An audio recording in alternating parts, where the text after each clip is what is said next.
These are the Oakley HSTNs. It's an integration partnership between Meta and Oakley.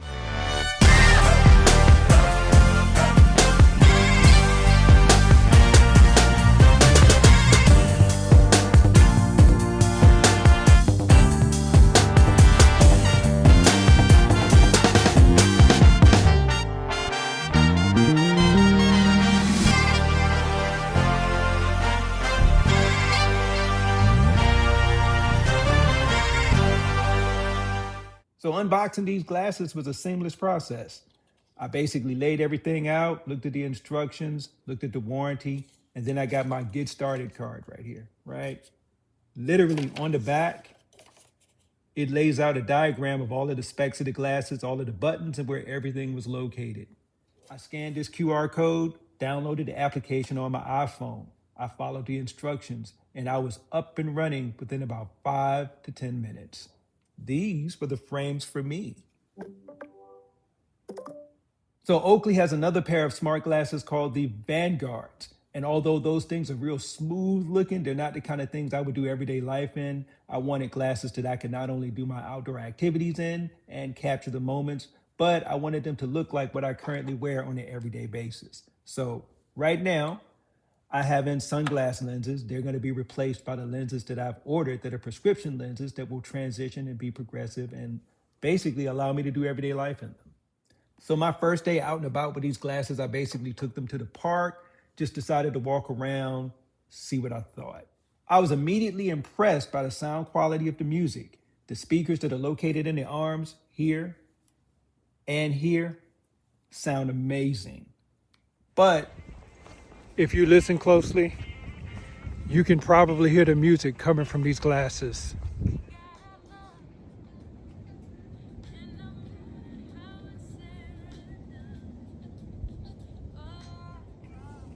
These aren't the kind of glasses that you could walk into a library with or go into like a Starbucks and work on your computer and listen to music and think that they'll only be heard by you. So you have to be comfortable with the fact that if you're listening to music, other people around you can hear your music. So being that these are smart glasses, the next thing I did was ask it questions. Hey Meta, what's the weather like right now? It is currently sunny and 39 degrees Fahrenheit. Today will be partly cloudy with sunset at 5:13 p.m. My next question was a little more robust. I asked a football question. And again, hey Meta, how would you rate Shedeur Sanders' performance with the Cleveland Browns this year? Shedeur Sanders' performance with the Cleveland Browns this year has been a mix of highs and lows, with notable gains including a 186-yard passing performance against the Pittsburgh Steelers and a 138-yard, two-touchdown game against the Carolina Panthers in the preseason, but also struggles such as being sacked 5 times in a preseason finale against the Los Angeles Rams. So on day 2, I took him for a spin on my bike. The primary reason I got these glasses, if I'm being honest, was the ability to be able to shoot footage that I can share on my channel without sacrificing safety. I had a very nasty fall this summer. I basically separated my shoulder. So it doesn't make sense for me to continue to take my videos like this in selfie mode while I'm cycling. So long story short, these glasses did what I wanted them to do. I was able to join in my Peloton, cycle with my friends, take footage of the whole event, and keep my hands on the handlebars. I was basically able to audibly say, hey, take a video, and Meta did it. And then I said, hey, stop recording, and it would do it. But if I'm being honest, there were a couple of expectations that were not met. Got to talk about it. After I read the instructions, I was under the impression that while I was riding, since these integrate with Strava, I would be able to get real-time information about my ride while I was riding.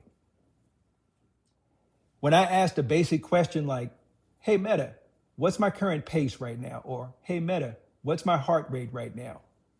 It could not give me an answer. The answer I got was, I'm sorry, I don't know enough about that yet. Now, post-ride, hey Meta, what were the stats for my last ride? Your last bike was 39.49 miles, taking 2 hours, 43 minutes, and 6 seconds, with an average pace of 3 minutes and 41 seconds per mile.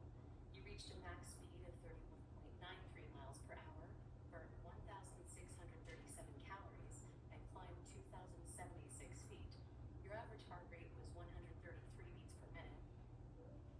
So I was basically able to ask information about the ride after the ride was over. And yeah, it told me vital information about the ride.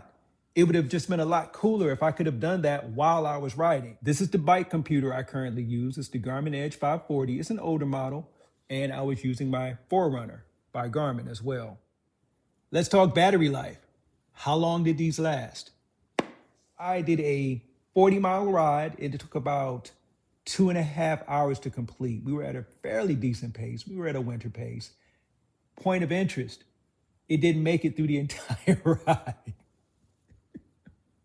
To be fair, Meta did give me warning. Your glasses are at 11%. So I'm like, okay, I got a few more minutes. No, I had one more minute because the next sound I heard was glasses dead. So from the time I arrived on the scene, from the time that we started the actual ride, right up to the very end, these glasses were on and I was taking footage. I was taking videos. Even when we were not riding, I was taking, candid shot moments. I was taking candid videos at the store stop where we were just basically fellowshipping. I took photos and videos while we were doing the meet and greet and donating the food. And I took lots of footage while I was riding. I even downloaded said footage while I was riding at the same time that I was riding. So yeah, I was pretty active in these glasses. Furthermore, the case that it comes in is a charging case. So once I put these back in the case and closed them, they began to charge. And I want to say maybe 10, 15 minutes later, they were back up to like 80%. So yeah, I don't really have a super complaint about the battery life. It was about what I expected. Now, let's talk about the applications that integrate with these glasses. If you're an Apple user and you have an iPhone, you're good. Apple Music works. Apple Health and Fitness works. If you're a Garmin user, meh. Again, I would have liked to have, gotten that information real time while I was riding. Amazon Music works. YouTube Music. But although YouTube Music doesn't integrate with these glasses directly, the workaround is Siri does. It took me a couple of days to decide that I actually wanted to make a phone call in these glasses. And if I'm being honest, that took a little bit of doing. The first time I tried to say, hey, Siri, call mama, or hey, Siri, call Dina, would not do it. So there's a process that you're going to have to go through where you go into the applications and then you're going to have to go into the settings in your phone to turn all of these things on. You're going to have to connect them to your contacts. And then after you do that, you're going to have to identify in what capacity these glasses are going to be classified, and you have to classify them as headphones.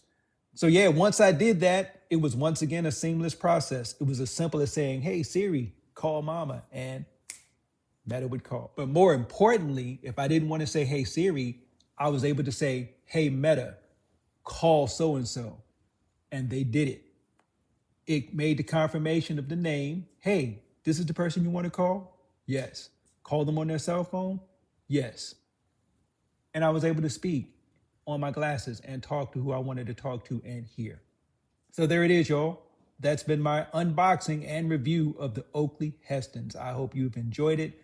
More footage to come. I hope you're around to see that footage because you have liked this video and you subscribe to my channel. Thank you. Be blessed.